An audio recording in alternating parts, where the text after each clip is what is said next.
If you want to chat, call and connect with your friends securely on Zangi, here's a complete step-by-step guide for you. So let's get started. First of all, download and install the Zangi Messenger app from the App Store.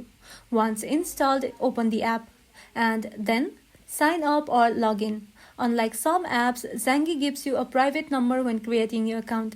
Make sure to save this number and your password because you will need it to log back in after signing out.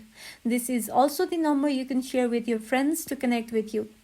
Next, Zangi will ask for permissions like access to your contacts, microphone and camera. Allow this so you can make calls and send messages. Now, let's explore messaging. Tap on the chat icon at the bottom. Here, you will see your contacts who are already on Zangi. But my account is a demo account, so I don't see any of my friends yet. On your account, you will see friends who have your private number or whose number you've added. After that, tap on any contact to start a chat.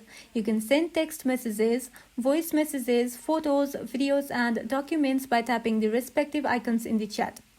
Next, to make a voice or video call, open the chat with the person and tap on the phone or video camera icon at the top.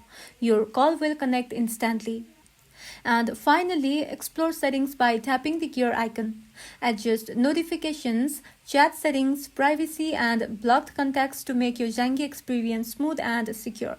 And that's all. If this video was helpful, don't forget to like and subscribe for more of these videos, and thank you for watching.